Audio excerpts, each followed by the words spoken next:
Good evening. I'm Mark Howell, Chair of the Town of Concord Select Board. Welcome to the January 27th, 2026 meeting, delayed one day because of snow.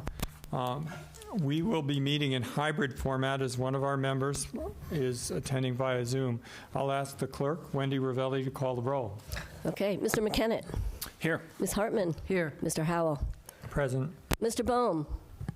Present. All right, Ms. Ravelli, present here too. All right, we'll be taking all votes via roll call tonight, and in order to ensure equitable participation by all members of the board, I'll ask board members to wait to be recognized by me when we are deliberating to give Paul a fair chance to get in. Before we begin tonight, I'd like to make some comments about tonight's schedule. We will be adjourning the Select Board meeting at 7 p.m. in order to hold the Town Caucus in the public hearing room. And the Town Caucus is an important part of our local election process. The caucus gathers to nominate candidates for election to this board, to the school committee, the town moderator, and the housing authority. Please plan to participate in this important part of our democracy. If you would like a seat during this portion of the meeting, this meeting is also being broadcast on the screen in there, and you're welcome to sit there. We'll begin, as our normal practice is, with a 15-minute period of public comments. However, because of the tight schedule this evening, we're going to handle public comments slightly differently tonight. Tonight, we will take comments on any item, including agenda items, as we do not expect to have time for comments during the planned agenda. I anticipate there may be a larger than usual number of people who would like to speak this evening. Please be brief and limit your comments to 2 minutes. If your point has already been made by a previous speaker, you may refer to that and allow time for other speakers. The clerk, Wendy, will time your comments and indicate when you should end. You'll need to approach the microphone in the chair so that you can be heard by everyone on Zoom. And note that if everyone takes the full 2 minutes, we will only be able to hear from 7 or 8 people. Public comment is an opportunity for the exercise of free speech in Concord. Please be civil in your remarks and listen to others as intensely as you would like them to listen to you. If you're on Zoom, please use the raise hand feature and wait to be recognized. Let's begin. Is there someone who would like to make a public comment? I'm going to start on the end with Deb. Oh. Come forward. I can't see at all. All right. Because I don't have my contacts in, so I can read. Hi. I'm Deb Cavalier, Weiss Opal, 38 in Nurse Snack Hill Road, and I'm going to talk very fast. I am here in support of the adoption of the IHRA definition of anti-Semitism. Today is International Holocaust Remembrance Day, and tonight our town decides whether to adopt that definition. That coincidence feels heavy. A day meant to remember where hatred, indifference, and minimization can lead, and a local decision about whether and how we name anti-Semitism here at home. The scale may be vastly different, but the responsibility is not. Judaism is first and foremost an identity. For some Jews, it's also a matter of faith, but for every Jew, observant or secular, being Jewish is not a choice. It's part of our history, our peoplehood, and ourselves. That is why this definition matters. I also want to acknowledge something important. The Jewish community is not monolithic. There are Jews who see this definition differently and some who oppose it. Disagreement has always been part of the Jewish tradition, but disagreement does not erase the fear that lived experience of the many Jewish citizens of Concord, people who are asking for a clearer recognition of anti-Semitism today. A community can hold diverse political views and still ask for protection from hate. When anti-Semitism is treated as only religious issue, it is misunderstood. When it is misunderstood, it is minimized, and when it is minimized, it is allowed to grow in ways people do not recognize until real harm has already occurred. The IHRA definition is a widely used working definition that helps institutions recognize contemporary anti-Semitism, including when hatred of Jews shows up disguised as political language or worse, socially acceptable. It does not ban debate. It does not outlaw criticism of any government. It provides guidance for recognizing when speech or actions cross the line into targeting Jewish people. Without a clear definition, anti-Semitism becomes harder to name and easier to dismiss. Omitting it does not create neutrality. It creates ambiguity. I keep coming back to something simple simple and human. No one chooses the core of who they are. Our black children cannot choose to be another color. Our gay children did not choose their sexual orientation. We would never ask them to justify their existence in order to feel safe. 2 minutes. These are identities if you're talking to me, I can't see you. Yeah. Yeah, I'm sorry. No, you're close. You're over your 2 minutes. Yep. Really? Yes. Oh, well, I missed the mark. Thank you. Oh, Thank you so much. Right in the middle. I'm going to go a little randomly. Hello, my name is Eris. I'm an 8th grader currently in the Concord public school system. I'm also an organizer with the Concord Coalition for Palestine. I'm here to discuss the IHRA definition and why it should not be adopted. For starters, I find it troubling that the IHRA definition mentions that drawing comparisons between Israeli policy to that of the Nazis is an example of anti-Semitism. Not only does that desensitize people to what legitimate anti-Semitism is, but it also opens the possibility for drawing comparisons between ICE agents and Nazis to be labeled as anti-Semitic. In November, I had started a petition that quickly rose to well over 250 signatures. The petition calls for the IHRA definition of anti-Semitism to not be implemented in Concord. Many signatories have chosen to leave a comment with their signature. One comment that stood out was from Timothy A., who said, quote, "As a member of Temple, B'nai, Abraham, and Beverly, I do not equate my beliefs about Judaism with unfettered support for the Israeli government." This is important to bring up, as I, among others in this room and online, believe the IHRA definition is being weaponized to protect the so-called Israeli state from any criticism. For example, if I were to say online that the United Arab Emirates is sustained by slave labor and child exploitation and that is responsible for the Sudanese genocide, I would face little to no repercussions. I wouldn't have 45 people in my DMs calling me Islamophobic. So why do people call me anti-Semitic when I call out Israel's genocide of Palestinians? And before I head out for the night, it feels worth mentioning that Officer Samantha Simpson squealed to my principal last time I spoke at a public forum similar to this, a clear example of how the town is already violating the First Amendment rights of students. I strongly urge against the IHRA definition being adopted in Concord. Good night and free Palestine. Thank you. Over here, Andrea.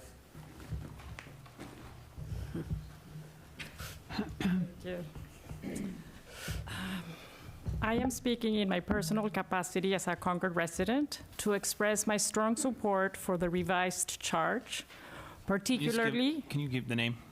Andrea Fonserrada. Particularly the inclusion of explicit language addressing anti-Semitism within the Commission's duties and responsibilities. Naming anti-Semitism directly and placing it within the framework that enables planning, data collection, budgeting, and reporting is both necessary and responsible. This charge ensures that when anti-Semitic incidents occur in Concord, the town has a clear and accountable mechanism to respond through programs, budgeting, and measurable actions, not just statements of concern. I support this charge unequivocally and believe it strengthens the town's ability to address bias with clarity, integrity, and accountability. Thank you. Thank you, Andrea. Over here. This man right here got here at 4 o'clock. Yeah, okay. My name is Michael Furstenberg. I think it's important, as others have already mentioned, not to conflate or equate anti-Semitism with opposition to Israel or Israeli policies, especially regarding Palestine, Gaza, and the West Bank. One can oppose, for example, Zionism and the belief that Israel has a right to a greater Israel, i.e. one that includes all the territories surrounding Israel, with anti-Semitism. The best and most effective policy would be one that condemns and combats all forms of discrimination, including racism of all sorts, black, anti-black, brown, immigrant, Islamophobia, anti-gay and LGBT bias, and other beliefs and behaviors that single out particular issues, and not just anti-Semitism. When all minorities are rejected, are respected and protected, when the democratic norms and institutions are devalued, that is the best and the strongest way to combat anti-Semitism.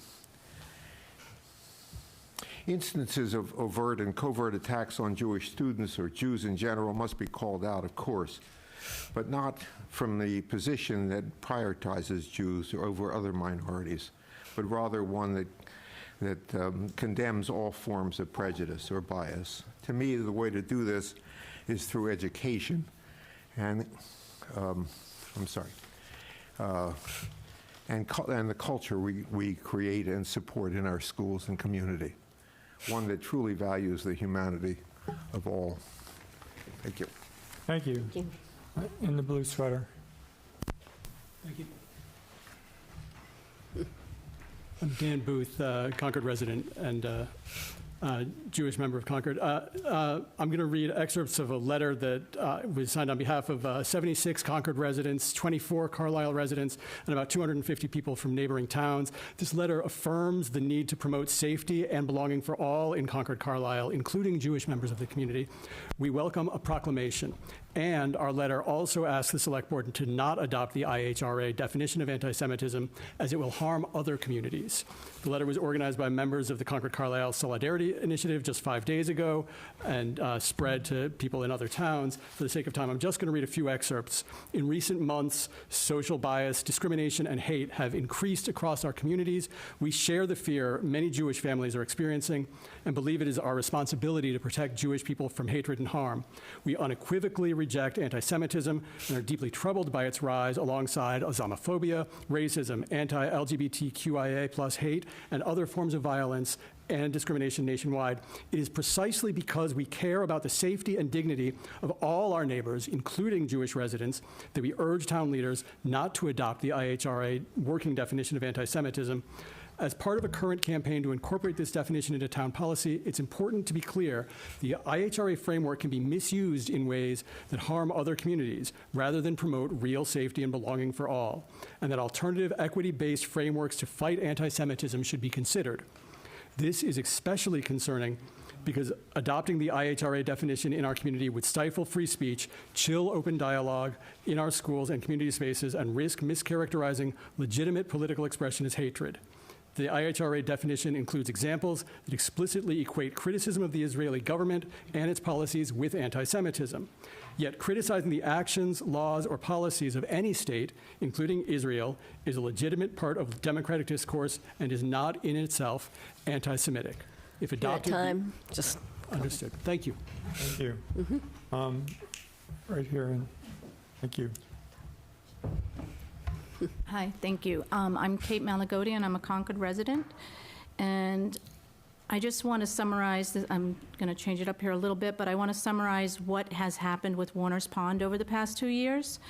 The task force has spent 18 months, countless hours of volunteer time, and over $130,000. The agreed-upon recommendation was to form a pond management committee to try to clean up the pond. A charge was written for this new committee that specifically stated, committee members should all be committed to preserving and protecting the pond.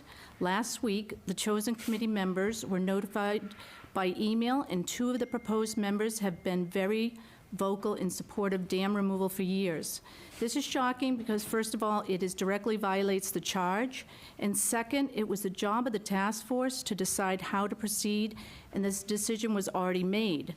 The job of this new committee is to work collaboratively to clean up the pond, not redo the work of the task force.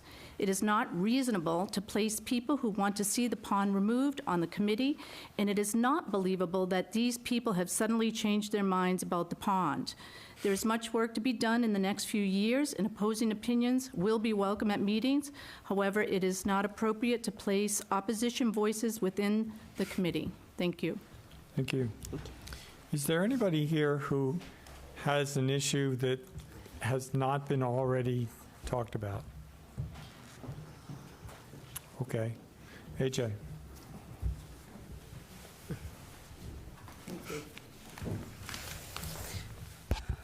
AJ Tornatore, Cambridge Turnpike, Concord.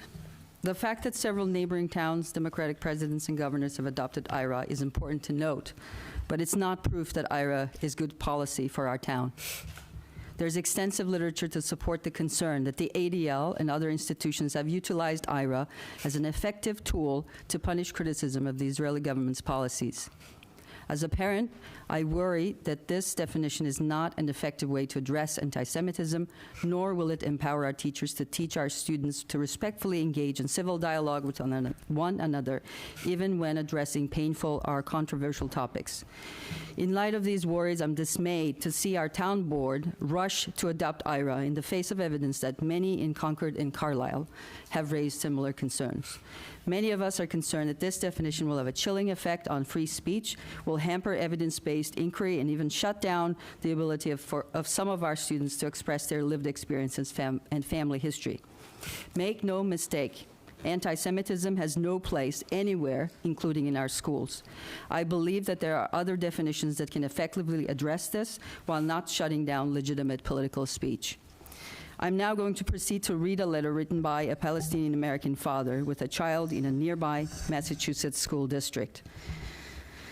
I think the letter shows how the child and their family were treated under an IRA framework. This definition is not an innocuous tool as it has been presented. As a Palestinian American, my family has experienced Israeli violence firsthand under the illegal occupation in the West Bank.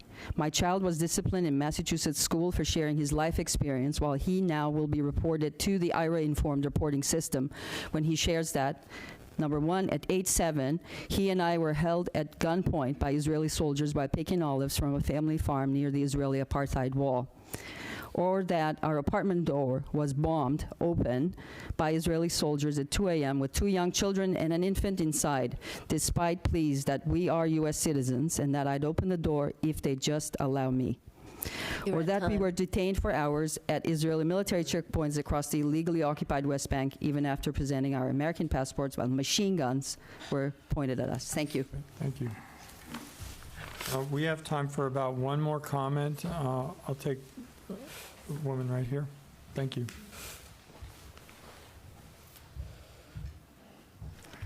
My name is Elizabeth Sackton, but I'm speaking for a Concord resident and my friend and co-congregant, Dan Terrace. He sent this letter to the Select Board today as well. My name is Dan Terrace, and I reside at 36 Devon Street. I'm a member of the Kerem Shalom Jewish community here in Concord, but I'm speaking here as an individual and not on behalf of Kerem Shalom. I wish that I could be with you tonight to deliver this message in person, but I am in the city of Jerusalem today, where I'm engaged in my work as vice president for Bard College. Over the past 30 years, I have been deeply involved in the Israeli-Palestinian conflict, first in a 25-year career as an academic at Brandeis University, and since 2018 with Bard. I consider myself a strong supporter of the rights, well-being, and dignity of both Jewish and Palestinian peoples. I applaud the efforts of so many people in Concord that are making to fight anti-Semitism, which is a serious and persistent scourge. But I believe the IHRA definition is the wrong tool for that fight. I recognize that the definition specifically indicates that criticism of Israel is not inherently anti-Semitic. But despite that disclaimer, I believe that the examples I listed in the explanatory text could easily be used to brand critics of Israel as anti-Semites. Let me make this personal. As I read those examples, I can see easily how they could be turned against someone like me, despite my identity, my affiliations, my experience, and my record of commitment to both Jewish and Palestinian causes. I have been known to criticize the policies of the government of Israel. Is that time? No. Keep going. You got 10 seconds. Of the government of 15 Israel minutes. as exclusionary, oppressive, and violent with respect to the Palestinian people.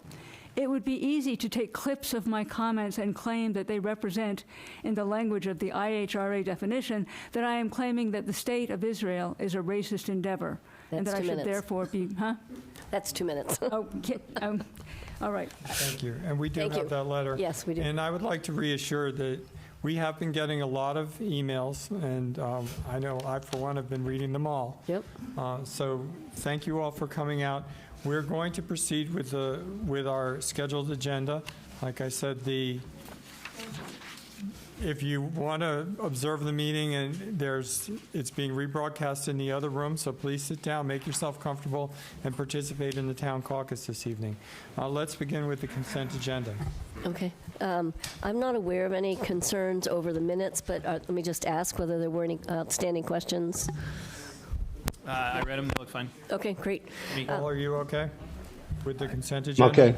Okay, Great. so I make a motion to approve the consent agenda, which is going to require a roll call. Do we So- have a second? Second.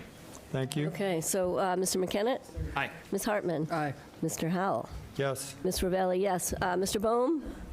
Yes. Great, okay. All right, so next on our agenda is a motion to approve the Select Board appointment of Brett Fay of 149 Spencer Brook Road to fill an unexpired term on the Financial Audit Advisory Committee for a term ending May 31st, 2028. Is there a second? Second. Great. Any discussion? Okay, roll call. Roll. Mr. McKenna? Aye. Ms. Hartman? Aye. Mr. Bohm? Mr. Aye. Bohm? Mr. Howell? You can, Mr. Bohm? Jennifer. Aye. Ms. Ravelli, aye. Okay. Great. Chair's report. That brings us to the chair's report. I just had a couple of quick items, again, trying to allow time for the main issues tonight. First, I wanted to thank the staff for adjusting to the snow schedule. I know it's been a lot of work, and I'm looking at you, Kristen. Thank you very much.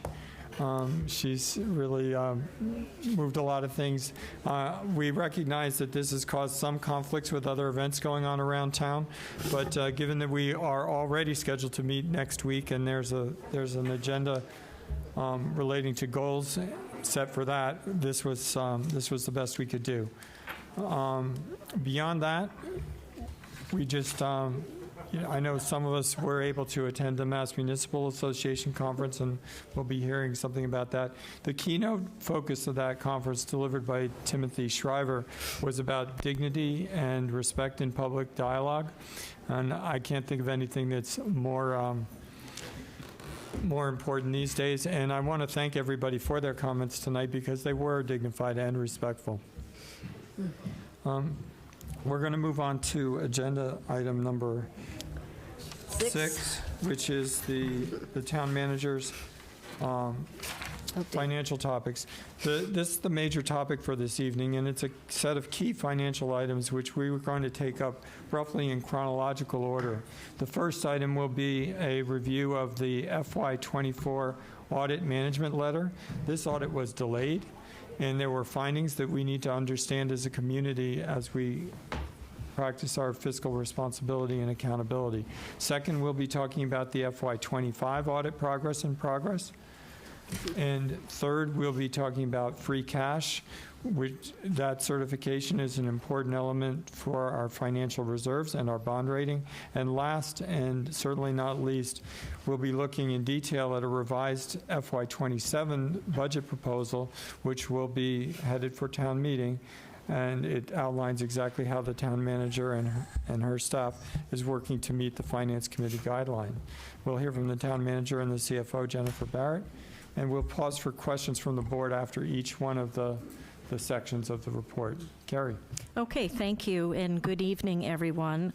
Again, we're going to start with the fiscal 24 audit management letter, and I wanted to start with a statement. I want to begin by acknowledging plainly that the fiscal 24 audit identified material weaknesses in internal controls. That is serious, and it is not consistent with the standard Concord expects of itself, or that this board and the community rightly demand. As town manager, I am accountable for the overall administration of the organization, and that responsibility includes addressing these shortcomings directly and transparently. Concord deserves strong financial stewardship, reliable systems, and timely audits, and where we have fallen short of that standard, it is my responsibility to correct course and ensure we do better. I also want to be clear that these issues are understood, documented, and actively being addressed. The audit findings reflect a specific period marked by staffing instability, a major financial system conversion, and misalignment in the leadership of the finance function, all of which required decisive action. Some corrective measures identified by the auditors have already been completed. Others are underway with defined timelines, and additional controls are being strengthened as a part of the town's remediation plan. We are also moving forward with an independent review process through the Financial Audit Advisory Committee, which will meet with the auditors in February and provide its assessment to the Select Board. I asked for time on your agenda this afternoon because I believe it is important to address these findings head-on and in public. Joining me today is Chief Financial Officer Jennifer Barrett. Together, we will walk you through how these issues arose, identify what has already been corrected, and share the concrete steps underway to ensure this does not happen again, so that Concord returns to the level of financial oversight and discipline that our community expects and deserves. And with that, I'll turn the presentation over to Jennifer. Thank you, Carrie. Good evening, all. We have a few slides here that I will speak to that kind of emphasize some of the points that we've already kind of laid out for you. And one more. Nope, that's good. So the fiscal 24 audit identified material weaknesses in internal controls.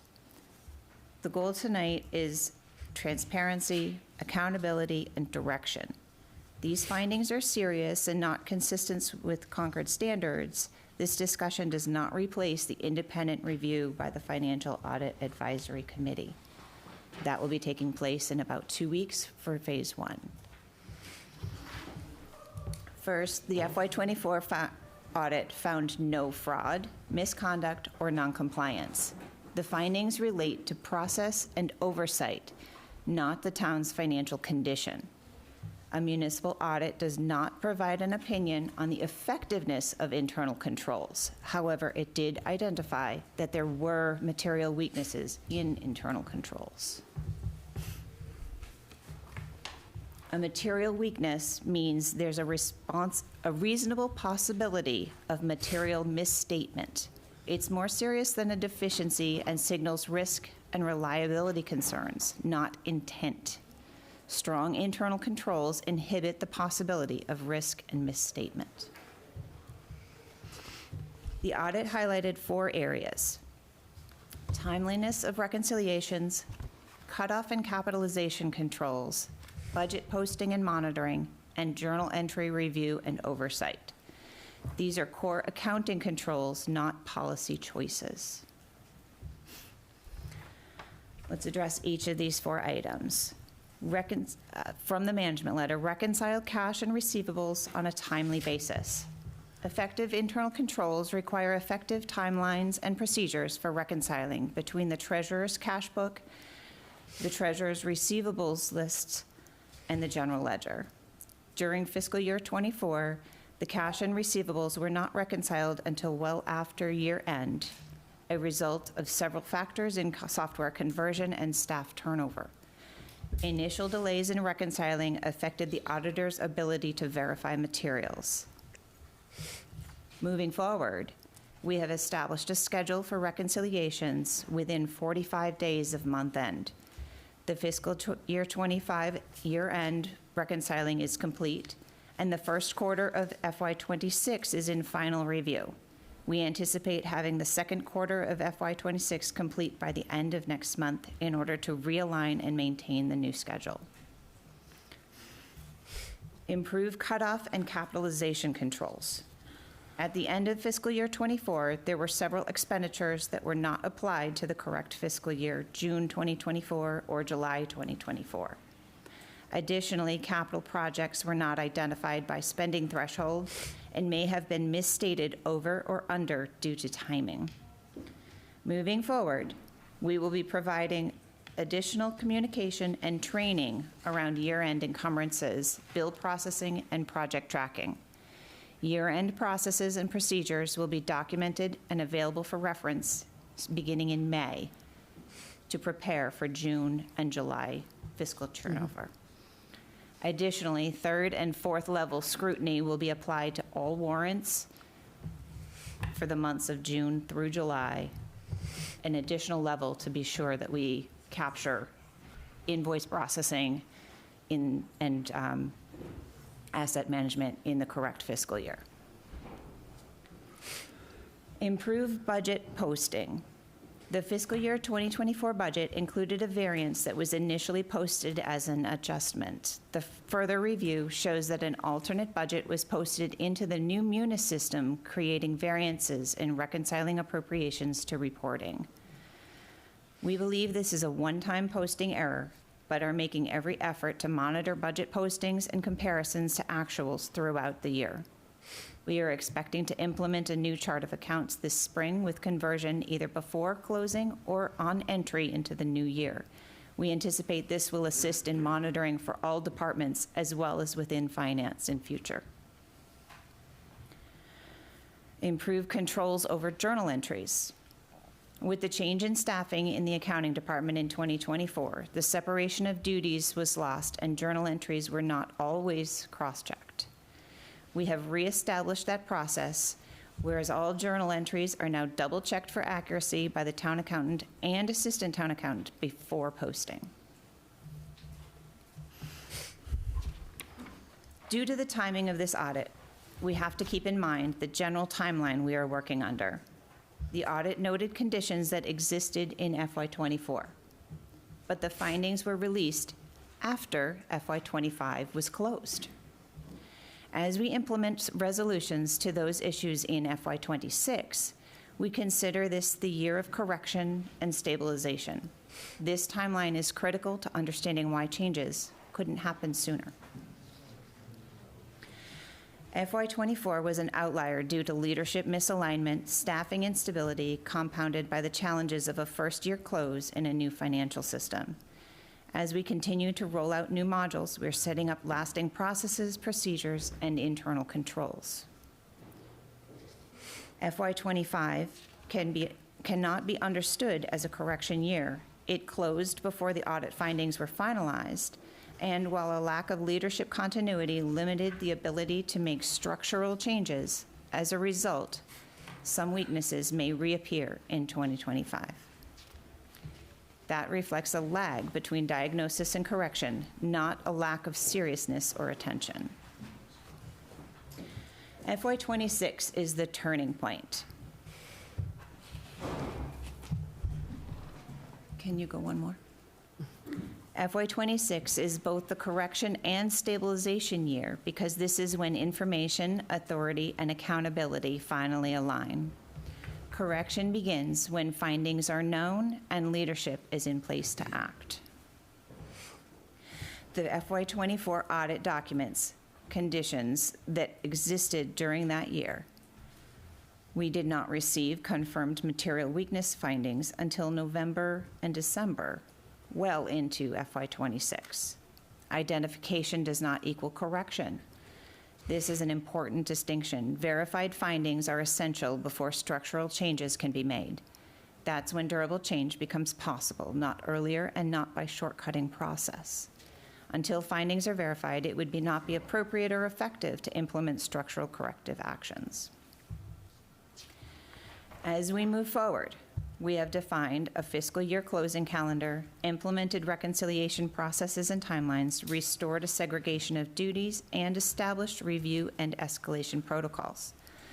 Through all of these realignments, training and documentation of processes and procedures are taking place. The final steps of the fiscal year 24 audit are on the horizon. The Audit Advisory Committee will meet with CBIZ in February and submit their final review to the Select Board. When we inquired of our financial advisors, we found that, in quote, last July, there were many, many FY24 audits missing, and now it's down to a small handful. The merger of the different local auditing firms into CBIZ had much to do with the delay, And additionally, we've heard that getting CBIZ staff familiar with Massachusetts system of accounting further slowed the finalizing of the 24 audits. To back this up, a recent poll initiated by Brookline resulted in at least 2 towns that still have not received their FY24 audits and 2 others that were extremely late, though now complete.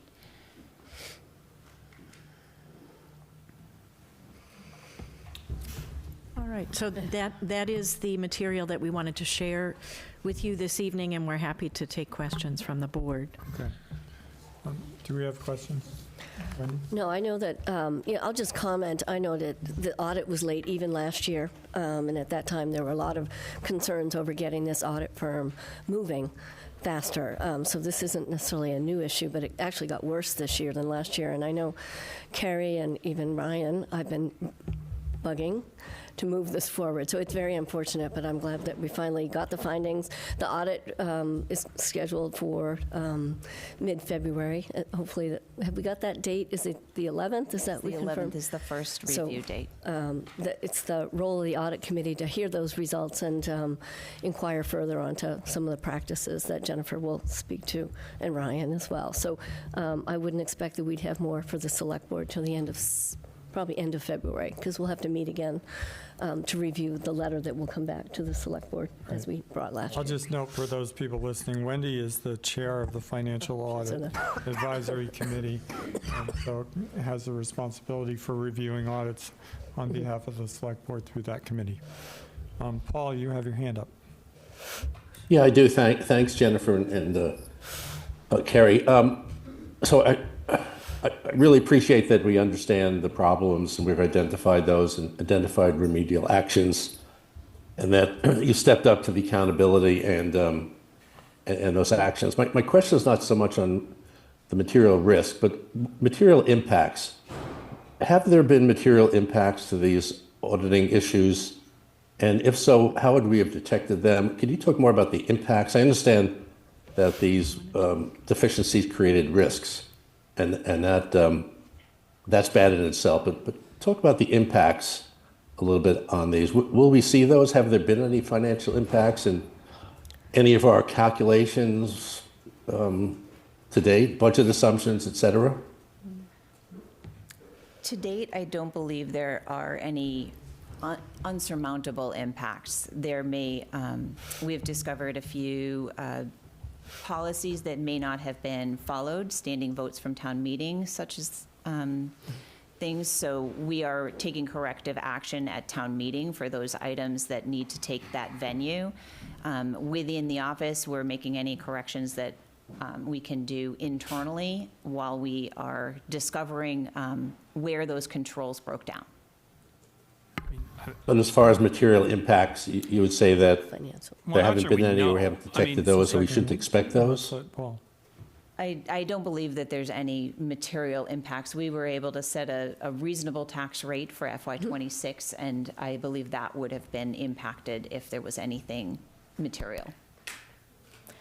Okay, thank you. Okay, Yeah, Cameron. no, thank you. I was just going to say, I'm not really sure that we know. I mean, if we have an audit that closed on the 30th of June in 2024 with 4 material weaknesses, and we sit here 19 months later saying we haven't fixed those material weaknesses, I mean, I'm not trying to be unfair. I'm not sure we could say, yes, we know there's no issue. We don't know that there's no issue. We know that 19 months ago we have these material weaknesses and they haven't yet been addressed. And I'll reiterate, those material weaknesses were more in process than in financial function. Yes. I'd like to just to mention two things in response to Paul's the question that he raised. I think probably the biggest issue during the year would be for budget managers reviewing their budgets, and I would say the enterprise funds probably more so than the general fund. Not having timely information could have made it difficult for budget managers to understand where they were during the year. That said, the budget closed, those books have been audited, but it could have caused and probably did cause more grief for budget managers during the fiscal year. The second thing that I would mention is with our credit rating. And not that it did have an impact to our credit rating, but I know that people are aware that we did hear from our credit rating agency, Moody's, inquiring about our fiscal 24 balance sheet and wanting that as a part of continuing disclosure. So as a community that issues debt almost annually and has a lot of outstanding debt, we participate in an annual continuing disclosure process. And our financial advisor in Moody's is looking for all of that data, typically by March at the latest following the close of the fiscal year. So we did hear from our rating agency. I will mention other communities did as well, but we're responsible for ourselves, not for other communities. There was no impact to our rating, but we did we had to think about, we're in process of issuing the last tranche of the middle school debt, and we certainly had to take into account the availability of audited financial statements. So those were two impacts that I think are important to recognize. Okay. Mary. Yeah, I have a comment. Thank you, Mark. First of all, thank you, both Carrie and Jennifer, giving us a deeper understanding of this issue. It's an important issue. I've got two questions. One is, when we look at the 4 areas of material weakness, I'm interested in corrective actions that we're taking. And I see with the timing of the reconciliations, you hope to get that up to a 45-day schedule at the end of next month. Is it true that the other areas have already been addressed, if I understand this correctly? Or is it, I'm a little bit unclear on where we are as far as the timing of addressing these weaknesses. The internal controls over journal entries have already been addressed. That was okay. That one was taken care of immediately. Okay. By establishing that process. I'm moving my way backwards here, but improving budget posting. Yep. Obviously, the 26 budget was already posted by the time we received this notice. Yep. And we've been checking it throughout our daily activity to make sure that that is accurate. Okay. And moving forward into 27, once we have established that budget, established that chart of accounts, those budgets will be cross-checked before we import and as we maintain. Okay. What about the capital? The capitalization controls and cutoff, Right. that is more of a end-of-year type, well, it's actually a combination. The cutoff for end of year is there's really a short window where that applies, like mid-May through end of July, early August, to capture payments and postings in the correct fiscal year. The capitalization, it comes down to posting correctly in the capitalization accounts if it's capitalized. If it's not, or timing-wise, if a project is partially complete on June 30th, not fully complete until August, there's a timing issue with the end of the fiscal year. Where do we report that? Where do we capture that? Okay. So you're saying you're pretty sure we're going to do a better job in FY26, but FY25 is already behind us? Yes, exactly. Okay. I'd like to have a better understanding of the role of the Finance Audit Advisory Board vis-a-vis the Finance Department when it comes to the integrity of our financial systems. So the Financial Audit Advisory Board is going to hear a presentation from the auditor and have an opportunity to do some dig deep into some of the details of the questions. So remember the audit, and they're posted right now. The FY24 audit is available. It's a 100-page document.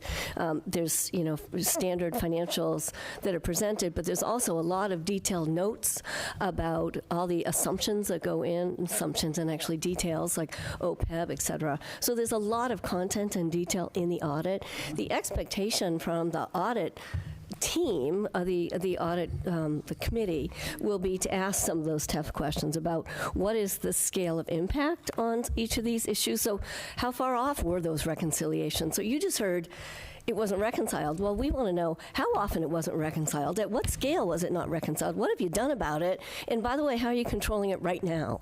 Right? So it is that committee that's going to be asking the tough questions and asking additional questions that perhaps the auditor hasn't Deeper heard. dive than what we're doing. Much tonight. deeper dive. Okay, and much do you deeper. report back to the select board? with Yes, the as you recall, findings? we reported back on FY23. Because I know so- that committee has been kind of dormant for a while, So, so. yeah, how often? Only does it meet? because Well, it- only there 'cause the hasn't been an audits- audit in between. The audits have lagged. Yeah, So that's really the issue. The audit committee is a standing committee. Representation is membership from the select board, the school committee, the light board, and then we have two residents on the committee. At large. Yep.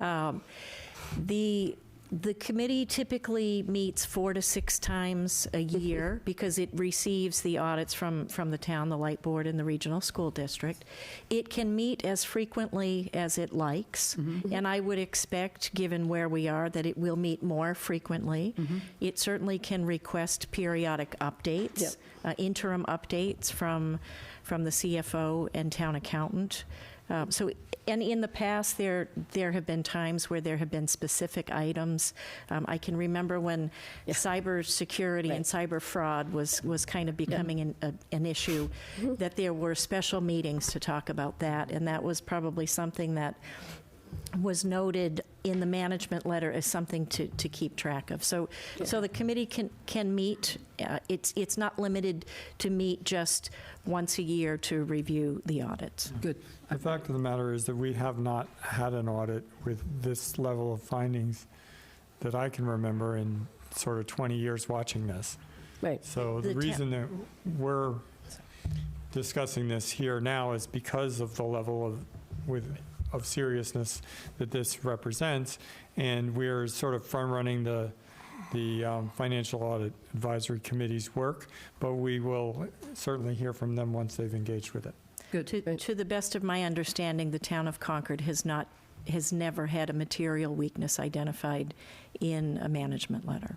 Yeah. Right. Thank you. Any further questions from the board about the FY24 audit, and then we'll briefly touch on the status of the 25 audit. Yeah, I've got a few. So thanks Sure. for the question there that we've never had one in the past. So I think, seeing 4 in 1 year is significant. Were these issues highlighted in previous years? I know they weren't material weaknesses in previous years. Were they a deficiency? Were they Yes, a few of them were. So it's not new. I mean, to a lot. I mean, here's a little bit of my concern: is it's not new news, right? We knew these were deficiencies, and then we didn't correct them, and they got to the point where they're now material weaknesses, which is a little bit different than they just sort of showed up due to like a new system. So I just like. We have to be really clear on what we're doing to address something that has actually been sort of a trend that sort of led to, and maybe the system stuff made it worse, and maybe the turnover made it worse, but it was sort of there. And so we've got to make sure that we're really sort of on top of that. And just can I comment on that one, Cameron? I know the detail that was there before, and it has to do with the systems just don't talk to each other, and it has a lot to do with the enterprise reconciliations. But this is the job of the audit committee to get into those details, and the audit committee will be asking for explanation for what is the status of all the findings from the prior audit as well. So why is this again, and is it better, worse? What did you see changed after as well? I just want to see us I'm with you. It shouldn't have repeated. Like, Right. hey, we had a thing that was going a little bit off Yep. the rails. We either did Right. something and it didn't work, or we didn't do anything. Like, so let's Right, not and we- repeat that. we What had- are we going to do differently? Right. That's all. Yep. Okay. The reconciliation, how is it? It still has to be reconciled with the light plan. Is my understanding as well? They're going This through is an the audit? next audit. So we're saying what's holding up the audit? Was that? Well, I know the light plant's also doing an audit, but they were saying that it was a challenge to sort of reconcile with the town. Does the currently working completion on of this audit help that process? Only by about 6 months. Okay. All right. Okay. And then like a couple of other things, like you mentioned reconciliation timing moving to 45 days. Is that best practice? Is that sort of a temporary, like on our 45 way, days. on our journey to something more, or what does that sort of look like? When you consider the end of the month, you post everything for the end of the month. It sometimes takes up to a week. We don't get our bank statements often until at least 10 to 15 days into the next month. Give us another 2 to 3 weeks to go through those bank statements, double check all of our entries, reconcile them to the second half of the system, the cash ledger to the general ledger. 45 days is the outside of minimum. Okay. So we're hoping to be within, 30 days seemed a little aggressive, so Yep, that's fine. we settled on a 45-day That's fine. window. And then my last question is just, under capital and cutoff controls, there's just a line there that says categorizing capital expenses. That sounds like we were miscategorizing capital expenses, or I just, Right, and what did that mean? Some of that comes down to not knowing when to post a particular expense to a capital type account. And the auditors look through the accounts, and there's a system called UMIS for financial accounts that all of our accounts should fall under. And for the most part, that they do. And the auditors look through what are tagged as capital accounts. It's a certain number sequence in the chart of accounts. If they're not finding what they're looking for there, they're seeing larger purchases outside of the capital accounts, say in purchase of services, things like that, that should have been capitalized as part of a project, or vice versa, if they're seeing things in the capital accounts that don't meet the threshold. All right. So that's kind of where we need to be clear, where are we posting Where are we posting certain what? And the types of process things, for doing yes. that. Okay, got it. Yeah. All right, thank you. It's tricky because there are certain kinds of materials, for example, if they're being used for repair, then they're not capital, but if they're being used as part of construction, they are. So the same thing can, depending Yeah, on it's what just, project. how are we applying the rules? Right. How are we Okay. training the Exactly. people? Good. What's the process? Yes. Okay, Got it. we do need to keep moving tonight, so we're going to touch on the FY25 status, I believe, is next. Yes, the FY25 audit. There are only about 3 large firms in Massachusetts that perform municipal audit work. CBIZ is one of them. We've been using a second one, Clifton Larson Allen, CLA, for consulting work. They've been instrumental in getting some of this work kind of completed, some of these reconciling closings, things like that, as our staff has changed over and is getting up to speed. We're phasing that work out now that we've kind of set some of these new processes in place. In mid-November, we reached out to the third firm, Roselli Clark and Associates, to inquire about availability for the 25 and 26 work. We're happy to report this week, starting yesterday, we have a team from Roselli Clark in-house performing the FY25 audit. They have been working with the staff downstairs all day to gather what they need in order to complete the FY25 audit. We're hoping that it should only take a few months at the outset. It should move fairly quickly if we have everything they're looking for in a timely manner, and staff is being extremely responsive. Moving forward, we can anticipate a return to normal cadence by midsummer for beginning the FY26 field work. Usually the audit firm will come in sometime in June, checking periodic through the year, through what's happened through 26 or through the year, and then they'll come back again on site in the fall. Pretty much we drive their timeline. We tell them when we're going to be ready. I generally aim for late October, early November. So we should be on target for an end of the year audit for 26. So we'll have 2 audits within about 9 months. So, sorry, just a question on that. Does the audit committee have a say in who the audit firm is? Generally, yes. Okay. And how, so, I mean. Where we have only about 3 firms that actually do this work, and we had not heard from CBIZ at all about 25, and when 25 might possibly be on the horizon. I talked with Carrie, and we made a decision to at least reach out to the other firm that we had available, and through conversations, they are completely booked truly. I was actually reaching out for possibility of 26. And he said, well, we can do 25 in January if you're going to be ready. I said, we will be ready. So Cameron, I'll also just comment that I am aware that we were going down this path. So on behalf of the audit committee that couldn't meet till we had an audit, I agree that we should go forward. I've been very frustrated with the slowness of the current auditor. So, and it doesn't hurt to get some new auditors in-house to really look and No, that's fine. at I our just- books. So, from a yeah, I government just, no, standpoint, it's in the bylaws that the audit committee. it's in the may- charge of the we may need to audit take it committee. to that next meeting and say, hey, Yep. you know, It's, they have a, we need to get that signed off on. part of their charge is to make a recommendation. Right. And I'll also just comment, we're talking about the town audit tonight. CMLP has a separate independent audit, as does the region office. So these are independent decisions. Right now, we're talking about the town's audit. Great. Anything more on the FY25? I'm going to look, Paul, no questions? I'm going to say, I assume that's, okay. FY26 free cash and reporting. The balance sheet and supplementing documents were submitted to the Department of Revenue on January 15th. As of last Friday, our representative indicated that we're about 10th in line for review. They're working their way through all the balance sheets that were received during tax rate setting season, so they all got put on hold. They take them up in order of town meeting date. So those that have upcoming special town meetings get handled first.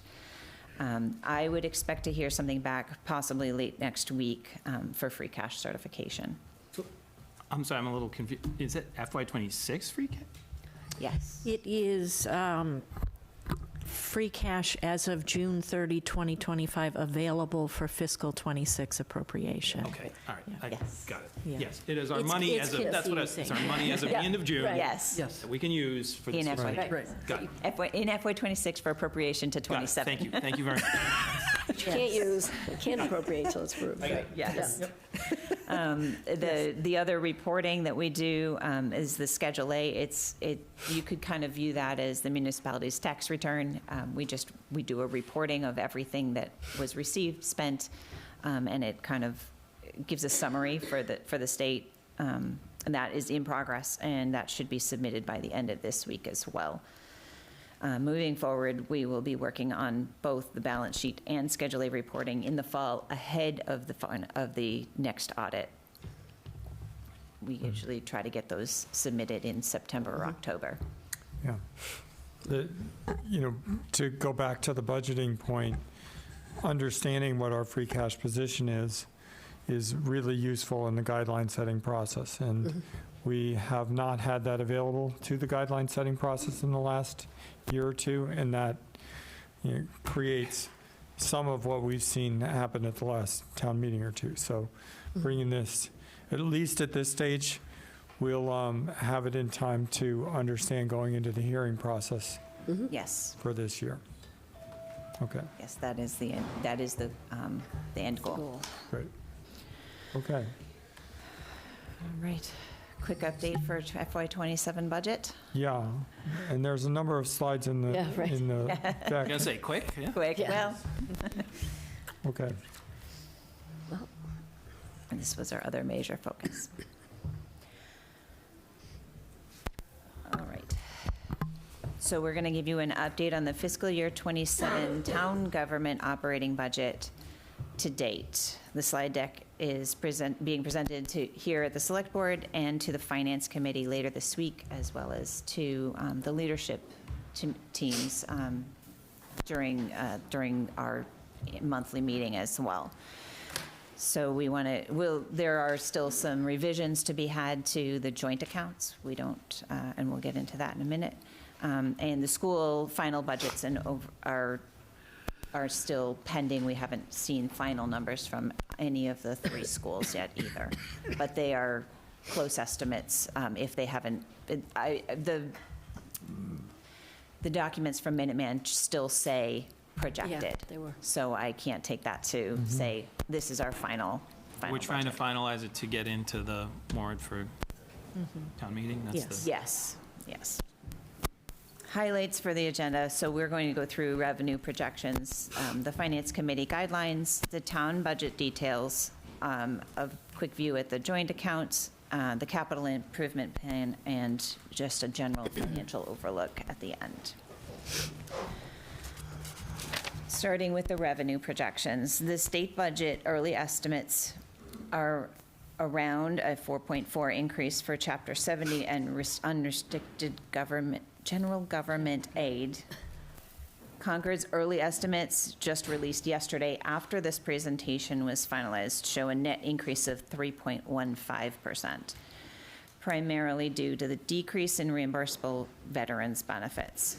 Our historical averages have been between 4 and 5% increases, so this slide here shows a 4.5 estimate for the revenues and a 1.5 estimate on the assessments. Similarly, the increases to local revenues have been about 3.5%. With updates to the fee schedules in Community Development Department, we anticipate meeting that same target overall. Historically, we've tried to project the tax levy at about 3% under our maximum allowable levy, which includes the debt exclusions. As the new state estimates are provided, we'll update our projections and modeling. The Finance Committee set the budget guidelines on December 11th at 2.5% with a target of $34,520,861. Our first round submissions came in at 5.3% with initial revisions to 2.95%. After the final meetings with all the departments, we have met that 2.5% guideline. We focused on two main ideas when finalizing this budget. First, to make sure we were able to provide level services while consolidating costs. Second, to right-size each department while looking at all departments' needs. We have so many programs to meet the goals and needs of the town that touch. We have so many programs to meet the goals and needs of the town that touch several departments. We have started using the lens of priority-based budgeting as we finalize this line item budget. We'll be talking about that transition to priority-based budgeting later. Starting with general town government and town manager's office. We have reduced the 1 FTE in the manager's office and added 1 FTE to the public safety for a business manager, budgeting 0.5 in each police and fire. With other reductions in general purchase services, we added $30,000 for recruiting costs in all departments, from all departments to the human resources budget. This increase represents historical trends. There's a slight decrease in IT services due to a realignment of departmental software services with other departments and the elimination of outside contracted services retained for now complete software conversions. The converse was applied to the sustainability group, only in that we had previously budgeted for several grant matches or other outreach that are now handled more efficiently. We had several upcoming projects, and historical trends in use of legal counsel indicates a higher need. This is the same budget as FY23 and 24 that was previously reduced into 25. Overall, a departmental increase of 1.26%. So actually looks like a Reduction. decrease. It's a reduction, right? It's Yeah, not an sorry. increase. Yep, yep. That's So what my it's- notes I have a quick say. question. Oh, Can go I? ahead. Can you hear me? Yes. Yes. Yeah, so on this chart, I don't find it particularly helpful to have the 5.3 and the 2.95 in here. I understand why you might want to show those, but because we're really interested in FY26 versus FY27 proposed. Is there some reason you want to keep those in there? Paul, In discussions moving forward? Not moving forward, but I think we thought it might be helpful to the board to see that this evening, but we would be taking those out moving forward. Yeah, no, I appreciate you started out at 5.3 and moved to, and it's great you're at 2.5, but I find it a little bit distracting in reading these. So it's just my comment. Yeah. I appreciate the transparency to going back to other presentations. So I did that at least once and found them, so thank you. Yep. It would be helpful for me if we saw FY26 run rate as a, because this is the budget for FY26, but we don't know what the actual spending is. Correct, and Right. we're only 6 months into the year, so Right, but we actuals at have this some- point are cyclical, potentially. Right. There are some costs that we pay once a year. Right. Either the beginning of the year, the middle of the year, the end of the year, and it's hard to know necessarily what that represents. So we are anticipating providing an FY25 actual versus budget that we're working on kind of putting those numbers together for the Finance Committee, for their Finance Committee report. Yeah, I understand that there are timing things within FY26. In other words, your numbers, your 6-month numbers might be missing something that comes up in Q3 or Q4. But I think those, I don't know, is that a handful or is that a lot? I mean, Can be a lot. It can be a lot. I it mean, could be a lot. But, I mean, it depends on your, What would be useful for me would, I appreciate the percentage change from 26 to 27. I would remove one of the previous proposed columns and actually go with the dollar amount, because on some of these, sometimes the percentage might look very large or very small, but represent actually a fairly large dollar movement. So a delta in actual dollars would be useful for me. actually like What both. I'm trying to understand is how do we do relative to budget? Yeah. Right? Yeah. Because I know anything that we over budget goes into free cash. But we don't really have visibility to that when we just look at budget numbers. We budgeted this, then we budgeted that, and now we're going to budget this, right? And we don't really know how did we spend relative to these numbers. So if we can't get it for 26, or we could, it's just you're saying it would be distorted by timing. Yes. And you're saying you're going to get it for you're going to give it to us for 25? I can pull those through. That would be helpful. Yeah. Yeah. Yes, Yeah. and Mary, I agree with you. It'd be helpful for 25. I think for 26, if it's really lumpy, even just calling out if there's something to say, hey, we're Yes. going to be way over or way under on this Yeah. line, like it's helpful to know. Yeah. So I think that's just, maybe more of a judgment call, but just if there is something there for us to be aware of. I was going to ask one other question on the information systems, because I was sort of poking at it in a previous meeting on, we thought that there was some savings in IT because of the systems conversion. Is that part of what's showing up in this cost reduction year over year? Remember we were talking about there's 300,000 maybe of potential, saving. Is that partly why that's? Yes. Yes. And it's not less because of the increased salary cost for. Oh, no, there's but other yeah, puts and but takes. it's- I'm just no, no, saying, but that's- your that's IT where cost it would going down show. is actually, that's not a typical, Yes. Right. it's not a typical thing. So some of that Right. may be that year over year on some of that conversion. Some of it, yes, definitely the conversion costs have been removed. Anything that was in there for external support and conversion is not in there currently. There was also a little bit of realignment.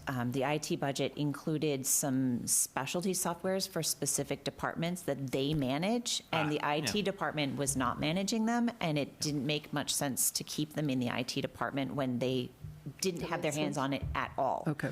So some of those costs have been moved or noted if they were in those other departments. So in one case, IT had a line item, but it was being processed through the other departments. So we've noted where those are. Okay. I'm going to urge the board to keep moving. Yeah, finance. The major highlight here is the addition of 2 major elections in FY27. The 2 previous years were budgeted at just local level activities. Across administration, accounting, and collections, we've reduced the outsourced services that were needed for the final software conversion to Munis. We are still rolling out smaller modules, but the majority of the financial software is running and staff are trained. Additional support for records requests, retention, and archival is included here. 2024 saw a 53% increase in records requests, while 25 had an additional increase of 43%. The total increase in public records requests in 2 years is almost 120% overall. This is significant as the staffing for this response has not been increased at all.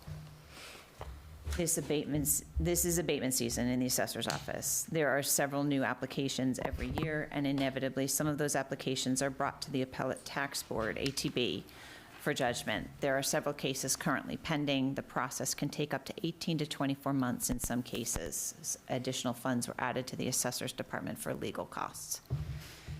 keeping the departmental overall increase to 2.76% with a $70,000 swing in elections was challenging.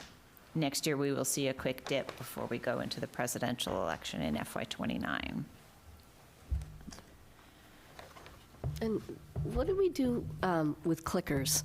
Like for town meeting, we leased clickers. Are we still leasing clickers? We've purchased. We purchased them? Yes. Oh, okay, all right. We have them on hand now for Oh, training okay. purposes and for implementation at next Okay. town meeting. Good. Community development. It's labeled here as planning and land management was the previous group name, but we've been rebranded as community development. So you'll see this shift as we move through the presentation. This is the last place where it says planning and land management.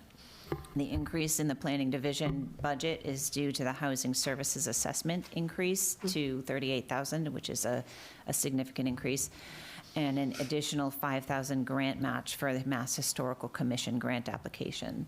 So that dollar total of close to $17,000 is really just those two items. The Natural Resources Division has reduced the budget for seasonal conservation crew to align with historic actual spending. The Health Division has several new staff members, thus lower step increases were able to mitigate increases in annual inspection fees and the realignment of software costs from IT. The 2.66% increase in economic vitality is actually just an addition of $10,000 for additional outreach. This type of adjustment will be encompassed into our shift to priority-based budgeting, so we'll see a different face of that in FY28. Overall, a small department increase of 1.37%. Quick question, what's the nature of that outreach? I know it's only 10,000, just, is that additional outreach or is just a continuation of a process? What is that? Economic vitality. This is something for Amy. Do you have any comment on that? Oh, sure. For for the economic vitality budget, since the position is new, they haven't had kind of their own line item in the past, and the work of the division manager has been funded through ARPA. And so with those funds ending in December of 2026, this is an effort to support the work of that division. Oftentimes there are grant applications that need some matching funds, and this is for the purpose of that. And there's also a number of goals I don't have in front of me today, but Okay, no, happy to thanks. provide more Just information. that's good clarity. Thank you. And then can I just ask one question? The housing services assessment, is that associated with the regional housing office? And so, because CPC usually picks up some of that cost, right? So is this a shared? Yes. Is it 50/50? Because did CPC pick up more funds this year? I don't know. They did? Oh, okay.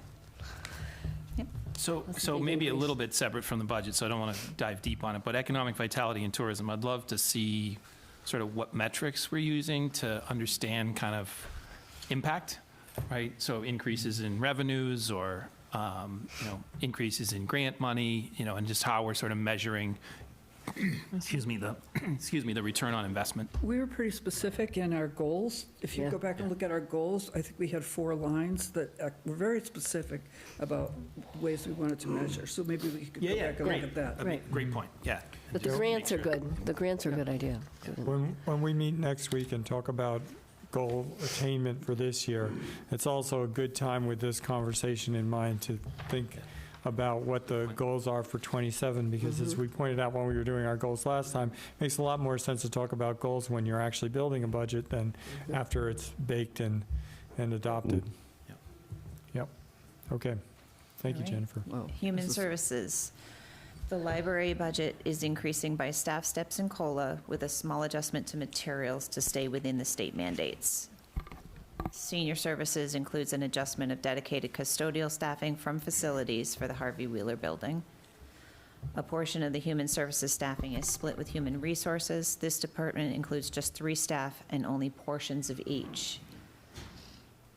Benefit support is available to eligible veterans in town by application. Historically, we have had lower spending than budgeted.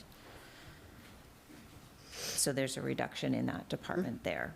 One budget group that sparked the town's interest in priority-based budgeting in FY27 was ceremonies and celebrations. The deputy town manager looked at all town-sponsored events and collected all the costs for each for the past few years. This increase is representative of right-sizing the budget in programs and priorities. Overall, an average departmental increase of 2.54%. Public safety. In FY27, we have split out the costs of running the dispatch center, which was previously budgeted under the police department. This division supports all public safety, not just the police. Determining the needs of a new department were challenging and will be fine-tuned over the next 12 months. You may note that there is not a one-to-one decrease in the police department. This is due to several factors. While we're entering the final year of the police collective bargaining agreement, CBA, the dispatch CBA was finally settled last month. The dispatch budget includes the newly agreed upon salary tables and increases, which are significant changes, as well as over 18 months in arrears. The retroactive payment will be made in two parts, current FY26 from the salary reserve and the entire 25 amount after town meeting appropriation. The dispatch budget also includes regular non-salary operating costs, which do not have a one-to-one reduction from the police budget. As we run one full year of separation, we will be able to refine more effectively for FY28. Earlier, we highlighted the public safety business manager. That's a 50-50 split between police and fire. As we consider the 10.12 decrease in police with the establishment of a dispatch as a standalone budget, there is actually a net increase of 9.18% attributable to all three of these factors. We were able to see significant reduction in the fire budget as we enter year 2 of our advanced life support paramedic service. This budget includes all costs for salary and fire-related activities. Specific training and supplies for ALS service have been removed to the ambulance revolving budget. The decrease in emergency management is also attributable to shifts in costs for medical response to the ambulance revolving fund. Overall, a departmental increase of 2.75%. I think, no, 4.81. 4.81, yeah. Yes, Mary. Jennifer, I think you said that you just finalized the collective bargaining for the dispatch? Yes, Contract? they settled that at the end of December. And it was retroactive for 18 months? Yes. Can you give some details about that as far as what, like COLA, for example? Can you give us details? I wonder if we could just call Jess in. She's here. Yeah, I think she's in the other room. So Jess Porter, Assistant Town Manager, serves as our chief negotiator. She could give you that off the top of her head where I can't. I would also mention, also included in this number for dispatch is $100,000 that we have set aside for per diem coverage so that we have 2 dispatchers on each of our 3 shifts 7 days a week. So that is also included. No permanent FTE, but per diem coverage. So I understand we're breaking out dispatch separate. Yes. Sense. What changed from December 11th, 772,000, to a month later, $1.1 million? Yeah. So part of it is the $100,000. The decision made that, after further discussion with the public safety, the 2 chiefs, that it seemed to make sense to have 2 dispatchers on each shift. So there's that. And rolling in the new collective bargaining rates. Right. So the funding for the settlement of the dispatch contract in previous versions of the 27 budget would have been parked in the salary reserve. So now that the contract is settled, the amount to settle that contract has been moved from the salary reserve into the department budget. And does that additional 100,000, I'm assuming it's based on an analysis of call volumes and need. Is it also related to, we had some discussions around whether we might do this with some other towns? Yeah. In order to ready ourselves for that, and I can report to you that probably I will be asking the chair for an item on the agenda, February 23rd. We reached out to 3 of our neighboring communities to inquire about their interest in hosted dispatch services. 2 communities responded to us. We actually met with each of those communities today. One of them is ready right now to enter into a grant-funded feasibility study with the town. That would be the first step. The second community, we are tentatively scheduled to meet with their select board in February as well to move those forward. So a potential timetable is a grant-funded feasibility study in fiscal '27 Right. with implementation, if there's an intent to move forward, implementation in fiscal '28 or '29. It might be later '28, early '29. Yeah. So there might be some grant money that helps offset some Well, of it these helps to increases. study it. Yeah. I haven't got any. Size matters on these things in the sense that the larger the catchment area, the more people that you're trying to serve with a regional dispatch center, the more efficiently you can do that. Yep. I love that. I think it's a great idea. Yeah, okay. Do you want to hear from Jess on the dispatch Yes. contract Jess, settlement? please. Absolutely. Jess Porter, Assistant Town Manager and HR Director. So the dispatch settlement, the biggest change probably was they were originally on a minimum, midpoint, maximum kind of scale. The new contract allows them to be on a step plan, which is consistent with what we've done with non-union and the other unions in town. So because of that, in the first year, we had to figure out and determine where to place people on the initial step. There was also some different equity adjustments and market rate adjustments in the first year. So for fiscal '25, the increase with placement, equity, and market adjustments was collectively 9.43%. And then in subsequent years, the COLA increase would be 1.75 in fiscal '26 and then 1.75 in fiscal '27. And their step and wage plan allows for, I believe it's 4.5% between each step. And there's a total of 5 steps, which again is consistent with public safety contracts. The police officers, I believe, have 4 steps now, or will have 4 steps by the end of their contract, and fire has 4 steps. And then subsequently, we did add some additional steps for 10 years of service, 15 years of service, and 20 years of service. But most of the dispatchers are falling between, I'd say, steps 2 and 4 in the first year. So am I right that, going back to this agreement that we just signed, it was a 9% overall? For the first year, it was a 9.4% increase just in the first year. COLA steps in market. This was one group that was notably below market. But that's what's showing up in FY '27. Yes. Yeah. Part of the explanation That's for the part of that 772 to the 9% 1098. increase. Right. Yeah. Right. Yeah. And then just so the board is aware, in fiscal '26, the total increase for the year, which is steps and the COLA increase, is 6.5%. And then in '27, it's 5.6%. But again, that's step increases COLA. and the COLA adjustments. The actual COLA is only the 1.75%, so anybody at top step is only going to get the 1.75. Thank you. Good. The question, I know the implementation of any regional dispatch program is in FY *28, but is there a financial goal with that regionalization? What might the savings be in that $1 million effort? Any thought, any goal related to that?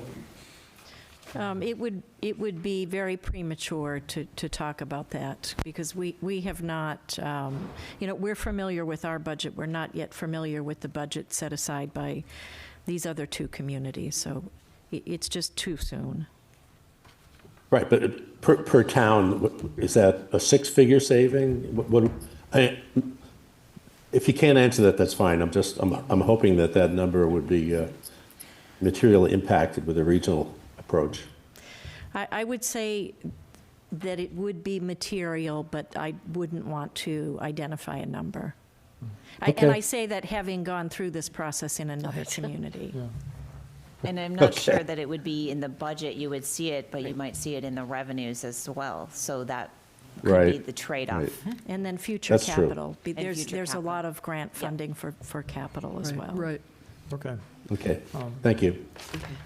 All right, let's see if we can get through the Okay. rest Thank of you. this as Yep, quick as we we're- can. Public Works. The small increases in administration, engineering, and highway are due to adjustments with new hires. Winter maintenance has been level funded to maintain the ability to deficit spend if necessary. For FY '27, we have combined budget for parks and playgrounds within the parks and trees budget, so you'll see a zero line there. The major increases in parks and trees and playgrounds and cemetery are solely due to the settlement of the CBA. FY '25 Year 1 was paid from the salary reserve, so the entire increase is borne in the FY '27 budget. What's CBA again? Collective bargaining agreement. Oh, So a similar it. story to just hold for dispatch. okay. Though 3% looks like a large increase in the small street lighting budget, was adjusted less than $3,000. This is due to rising historic averages and includes maintenance on traffic lights as well as street light supply and maintenance. Overall, a total departmental increase of 2.75. Okay. Unclassified items. The small increase in the reserve fund is in keeping with the newly approved financial policy. The salary reserve has been reduced with the 2 settled contracts in the last 7 months. However, there's still 1 CBA in negotiations. The reserve also includes funds for a merit pay increase for non-union employees and sufficient allowance for compensated absences for retirees or other resignations. Overall, the budget meets the 2.5% guidelines set by the Finance Committee on December 11th. There's a graphic that shows the departmental portions of the total town government budget of $34,520,861 for fiscal year '27. Can I just ask one quick question on the Public Works thing? With the money we spent, or not spent, but allocated for fixing the roads, is there any of people's time that goes at all towards CapEx, like towards that capital? I'm just thinking of, time allocation. Yeah, there is not. We have gone back and forth over the years whether, where we've charged salaries to that, and because of the limited funds available prior to this authorization, it wasn't feasible to do that. My understanding is that there's some discussion about having some outside resources provide some project management for that, and that cost would be borne within the project, but engineers on staff, their time would not be borne would not be capitalized. Okay, but I mean, it hasn't been historically, but it's not to say that it couldn't be potentially. That's correct. It would be eligible, but... Yeah, some portion. I mean, again, yes. it's a portion of what you're working on. But. Yeah. So just a thought as not just Yeah. something that needs to change this budget, but. I have hopefully a quick Mary? question. You mentioned earlier that you're increasing a full-time equivalent for the business manager for public safety, and that's coming out of the town manager's office. Is that a change in the previous budget to this budget, or is that a change from FY '26 budget? That's the change from the FY '26 budget. The earlier versions of the FY '27 budget had other potential changes that we have eliminated. So we're level head count? Yes. Okay, thank you. Okay. Paul, did you have any further questions? Do we have another slide? Yes, we have a few more. Okay. I will go through it. Oh, that's right. The rest capital of this plan. is subject to change. I wanted to give you a current status update on the rest of these items. Insurance and debts. Our insurance group is Maya. They released their group insurance coverages last weekend. Their health insurance is increasing in a range from 2.9% to 14.4%, with the average at about 8.3%. Our original estimates of 14.5% will be lowered when we receive the actual rates. Can move forward one more, Kristen. We'll get those probably in the second week of February, hopefully. Just interject, Oh. congratulations for hitting the 2.5% figure. I know it wasn't, not Yeah. easy behind the scenes in doing Yeah, so. we should pause and say thank you. Yeah. We don't have time to pause. I know, Keep going. keep going. Great. Yeah. I got to go back and pause. Does this, okay, the prior slide, Yeah. Can you The- go back two, I think? the Sorry. proposed budget that has the joint accounts? This one. Yeah, Yeah. does the debt for the school, no, the debt, the $967,000 that's going up by, That 967,000 is the roads program. The additional debt Got it, for got it. the Thank middle you. school is under the schools line. great, thank you. But we think this will come down some on the insurance. Okay. Yes, the insurance, I Yes, truly believe will come down from those 14.5 and 14.4 figures. We just don't know how far. Okay, Um, thank you. Let's see. I will abbreviate at this point forward. Our short-term ban is rolled over for last year's open projects. We're going to be doing our long-term bonding in May. So we're optimistic that we'll have the FY25 audit done before that rating call for that May bonding. Good. I'm sorry, go back to, we're still, I have one more comment on debt. There we go. So there's 14 projects coming off of the, within the levy limit totals. 7 of them on the town side and 7 on the school side. So there's a significant reduction there, which then is absorbed into the excluded debt totals. Yep.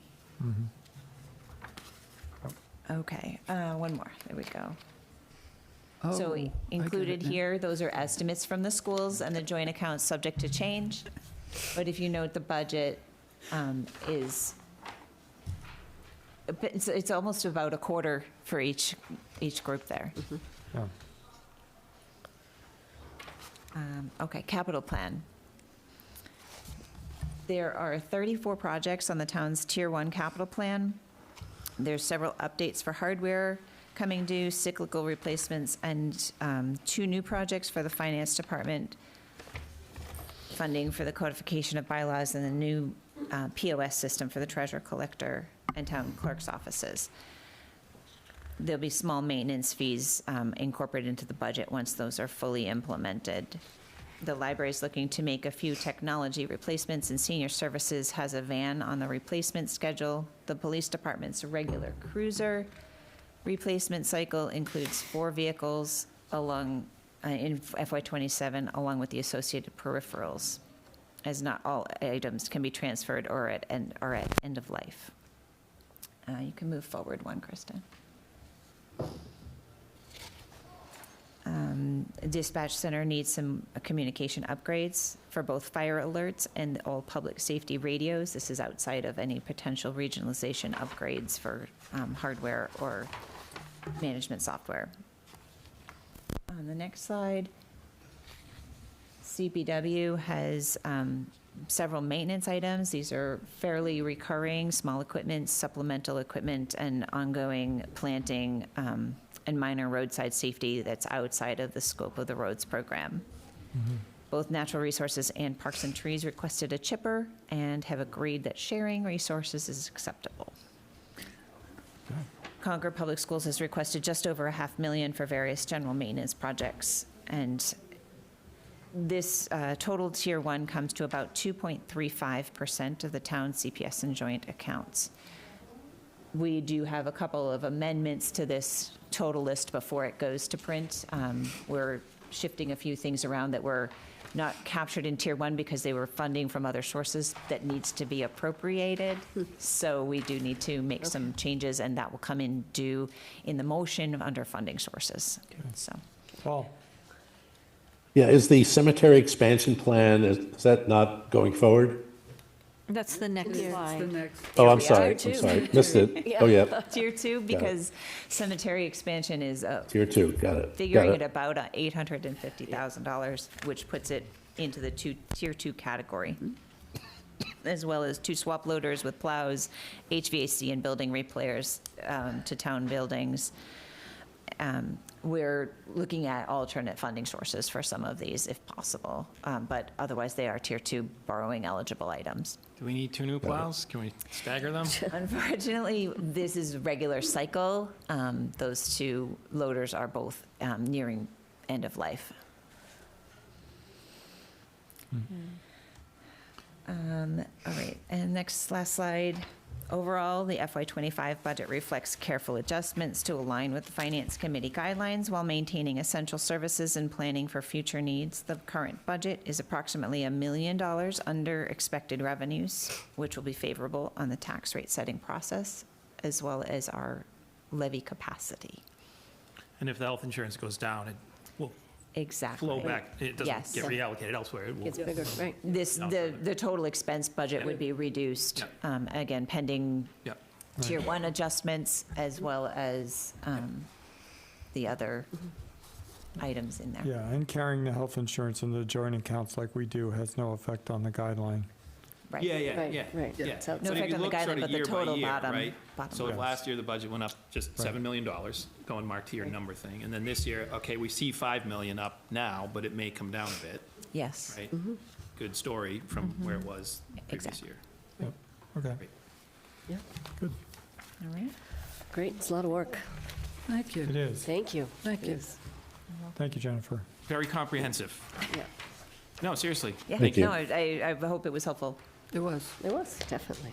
Okay. So that was our pause. That was our pause.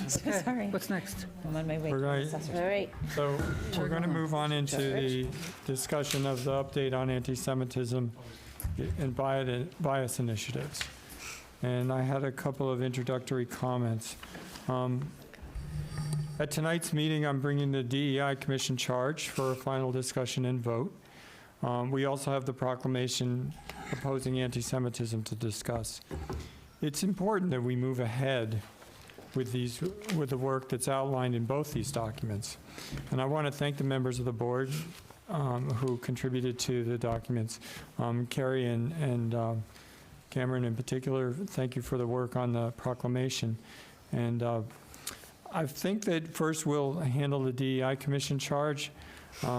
We had discussed this at several previous meetings, and I believe we have a strong consensus about it. I was alerted to a couple of typos, which are just to remove an S from the word dedications at the last line of Section A and delete the word "and," which is between competent and mental in Section 3, Item 3C.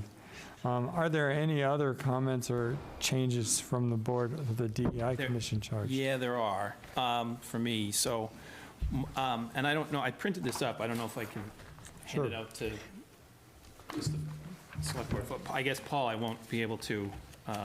You got more? Yes. I've Great, got a couple copies. So I had is there a red line for sent in a few comments, and Paul, I'll just read it. Well, there's a couple of what I would call sort of wordsmith suggested edits.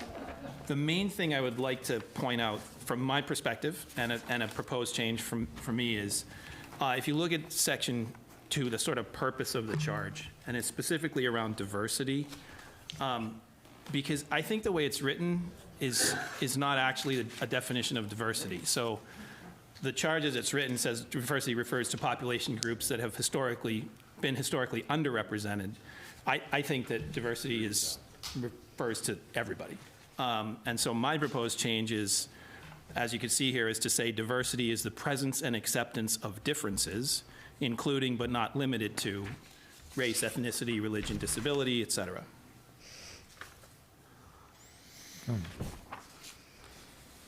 So just for those listening along, the wording difference would be to change, to add the words "the presence and acceptance of differences" and remove the words "refers to population groups that have been historically underrepresented or marginalized in social, political, or economic situations or subjected to discrimination, bias, or prejudice."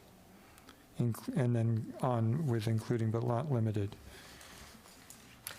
Any comments? So you're saying that we should give equal footing to groups that haven't been underrepresented? I just think it's just right? The definition to me of diversity, so to me, the definition of diversity is the presence and acceptance of differences, all differences. Yeah. Presence of all different, the acceptance of all differences, as opposed to trying to narrow. To me, a definition of diversity is being all-inclusive. And so, as opposed to trying to narrow it to specific population groups. So it's merely, to me, it's like, here is the definition of diversity, which, I researched it to see, like, what have other people put in other, around sort of definitions of diversity, and just so it's to, try to include it in a broader way here. Feels like a big change. Just a comment to that. The literal definition of diversity, I think you hit on it, but I think the history of the DEI Commission, the DEI movement, and the creation of the DEI Commission was to focus on the historically underrepresented population. So I'm a little concerned about diluting that message in a more formal definition of diversity. I think diversity in the context of DEI Commission may be slightly different than the dictionary definition. That's my point. Well, I mean, this isn't a dictionary, this is a specific. Well, yeah, and. Well, I to know, that but point- you're sort of citing a more Well, wider definition of to that diversity. point, the list that And I you're- don't disagree with that wider definition. I'm just saying in the context of what the DEI mission is, Yeah. it's really to focus on historically underrepresented or marginal populations. Yeah, the list that this is part of, or the first element in, says for the purposes of this charge. Right. So it's not Right. actually attempting to define the word diversity, it's trying to talk about what the diversity portion of the objectives are, the equity portions of the objectives, and the inclusion portions of the objectives actually represent in the context of this charging document. So I don't think we were driving at a definition of diversity in general here. Well, Do you have, I also have a fallback position, okay, so. let's hear it. Go ahead. What is it? Just to, Yeah, no, because I'm trying to be sort of all-inclusive. So the fallback position would be to say something along the lines of diversity refers to the presence and acceptance of all population groups, including those that have been historically underrepresented or marginalized in social, political, or economic institutions, or subject to discrimination, bias, or prejudice. So it's saying, we're acknowledging that it refers to the presence and acceptance of all population groups, and we are also calling out that is to make sure that we're specifying that is, that we're saying it does include all of those who are historically underrepresented, so that, sort of is retained as part of the document. Cameron, can you say it again? Yes, we're I just- So my fallback position is diversity refers to the presence and acceptance of all population groups, including those that have been historically underrepresented or marginalized, et cetera. Including, okay. Okay, I could work with that. Yeah, I could too. Okay. Well, let me push back a little bit of that. Including is one thing, but especially focusing on those populations. Again, the DI effort is especially focusing on those. So including is, of course it includes. It's everybody and includes. But I think this being the mission of the DI Commission, I wouldn't mind that wording if it said especially focusing on. strengthen it by Including saying is just, especially. it's more of a dilution. I'm sorry to use that word, but kind of what it is. Or all groups and in particular. What'd you say? I said I mean, all you can groups say and in including- you can particular. say- I mean, in particular would be You fine, can because say that's including a what it is. focus on. You can say including a focus on, or something like that, that's fine. Or maybe Wendy's Should I words, just and say- in particular. And in particular. Okay. Yeah. All All right. groups and in particular refers to. I like that. I think that's fine, but I Okay. think we have to highlight that group. Are you all right, Cameron? Yep. Okay. Again, I'm my just trying to keep intention us moving. We is got 15 to be minutes. all-inclusive. Groups. My intention is Okay. to call out To that. keep. Okay. Say it. So it may take a little wordsmithing with the back half of that sentence, but So, no, but it's diversity is the presence and acceptance of all groups, including, in particular, population groups that have been historically underrepresented or marginalized in social, political, or economic situations or subjected to discrimination, bias, or prejudice, including, but then there's including but not limited to race, ethnicity, There's a whole religion, other jihad. list. Yeah, but that's, Right. Okay. I think that still I works. think you It's a little captured it. weird. Thank you. Yeah. Okay. Okay. Were there any others that didn't get picked up? Okay. No, My I other was fine comments with are it. small for the purposes of, if everybody's okay with that, I'm willing to, Okay. You won the big one. I'm willing to compromise. Let's go with that. Do I hear a All right. motion to accept the charge as amended? Yes, I make a motion to approve the revised DEI Commission charge with the edits discussed. Second. I'll second that. Okay, this requires a roll call vote. Mr. McKennett? Aye. Ms. Hartman? Aye. Mr. Bohm? Aye. All right, Ms. Ravelli, aye. And Mr. Howell? Aye. Thank you so much. Okay, good. Okay. On to the proclamation. Yep. I have a comment. Good. And I'm going to, I imagine some of you may as well, so we may go around the room on this. It's very important that we engage with compassion and concern. Acts of bias and harmful speech have been occurring in Concord. We say to our Jewish community that we stand with you. Everyone deserves dignity, care, and respect. Everyone is welcome here. We are committed to the journey, borrowing from a letter received this week from Rabbi Darby of Kerem Shalom. I quote, "We understand that the world we live in does not yet fully reflect our values and ideals, and simply put, it is not yet the world that we believe it can and ought to be," end quote. We as a board have received a tremendous amount of input in the past weeks. A great deal of it is around whether or not to adopt a specific definition of anti-Semitism. I'm no expert and feel unqualified to resolve that debate.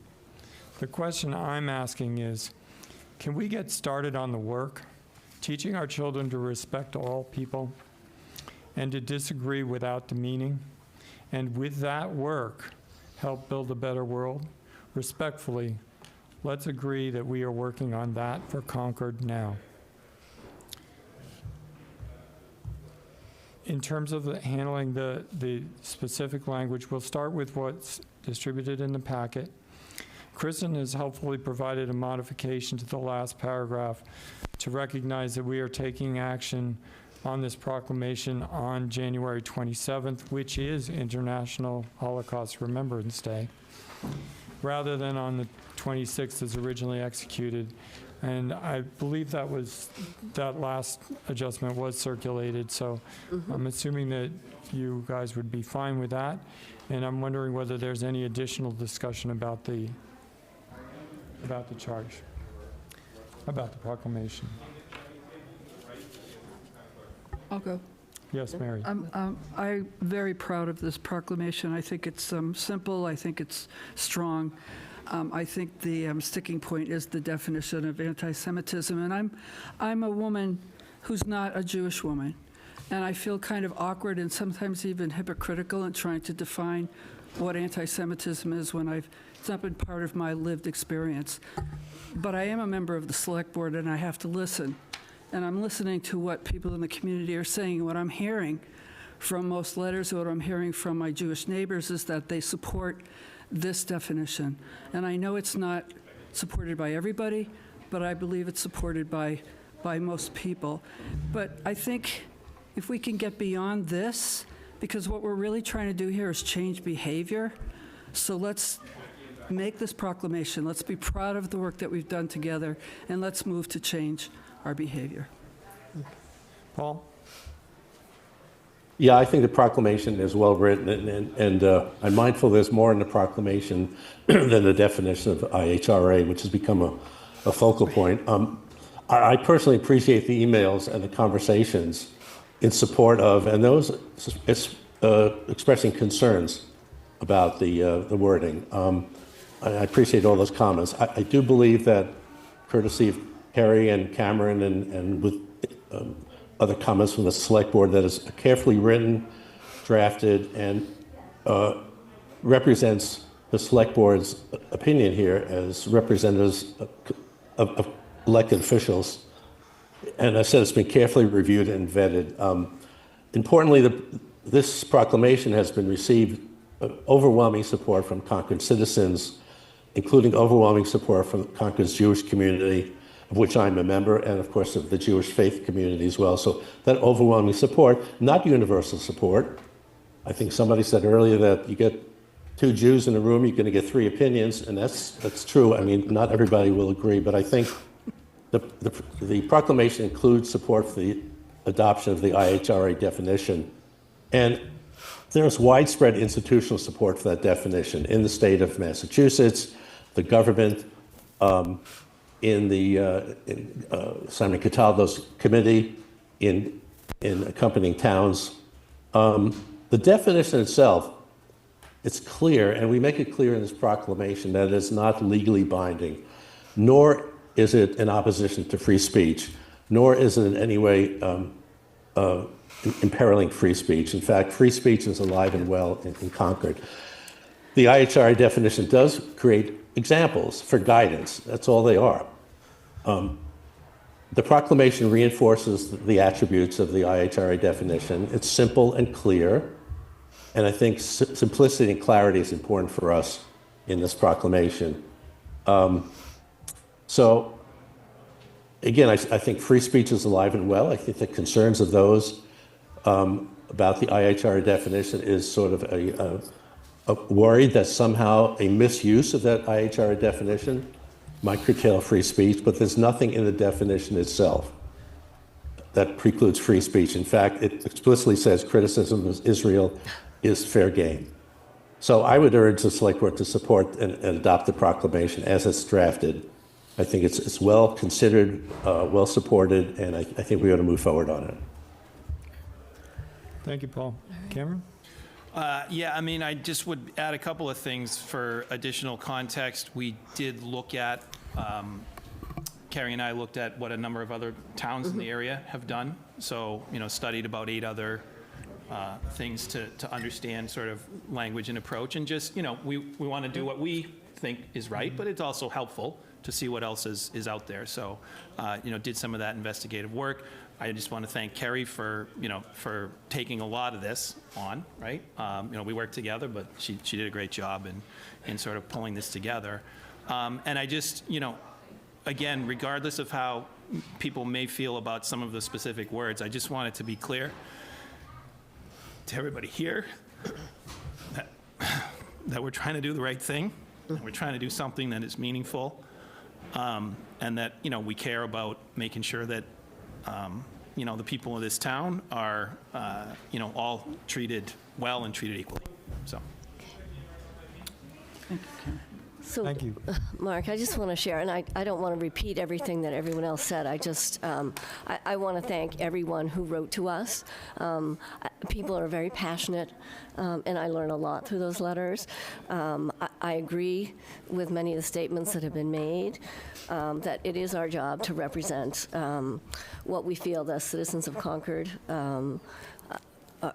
care about and want us to do. We've had a lot of support from our DEI commission, from members of the community, the state, and others in support of this definition.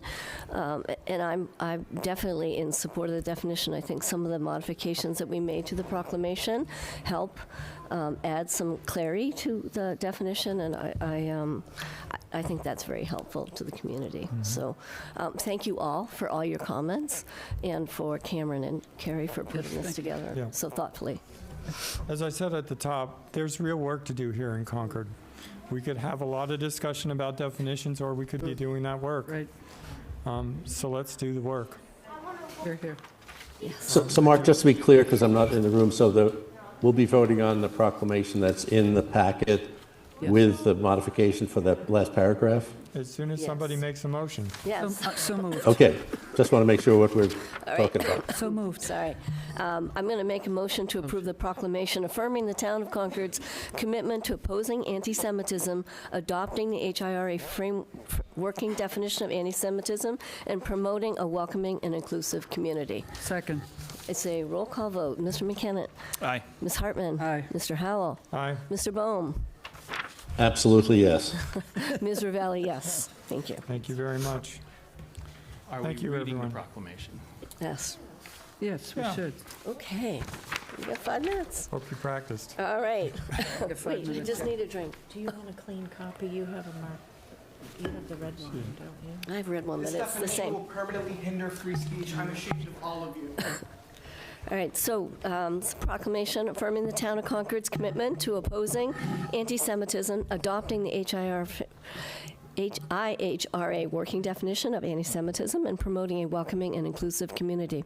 Whereas anti-Semitism, prejudice, hatred, or discrimination against Jewish people has existed for centuries and continues to cause harm to individuals and communities, and whereas the Jewish community has long been and remains an important part of the town of Concord's civic, cultural, educational, and religious life, and whereas discrimination, intimidation, and harassment on the basis of religion, ethnicity, ancestry, or in identity undermines public safety, erodes community trust, and are incompatible with the town's values. And whereas acts of anti-Semitism, including demonization and stereotypical allegations, hateful rhetoric, intimidation, vandalism, and violence, have increased in many communities and cause real harm and fear among Jewish residents. And whereas the town of Concord has recently experienced acts of anti-Semitism, including swastikas, graffiti on school grounds, and vandalism of a private memorial honoring victims of the October 7, 2023 attacks, which have caused distress and concern within the community. And whereas the town of Concord believes that all residents and visitors should be able to live, work, learn, and participate in community life free from discrimination or hostility. And whereas in moments when members of the community express concern about anti-Semitism, clarity and leadership from elected officials matters. And whereas the International Holocaust Remembrance Alliance has developed a working definition of anti-Semitism that has been adopted by governments and municipalities as a tool to help recognize and understand anti-Semitism in the various forms. And whereas the Massachusetts Special Commission on Combating Anti-Semitism has advised that those consulting IHRA should understand that its examples should not be taken as per se anti-Semitism. And whereas both the Massachusetts... Are we? Wait, I'm sorry. That's. I I'm don't sorry, think that's not what's in the packet. It's not in the this? Sorry. What you're reading is not in the packet. Yeah. Just that last. You're reading a okay, red so I'm line gonna- version. So let me just go back. I'm stopping at... All right. Then you need to go to now, therefore.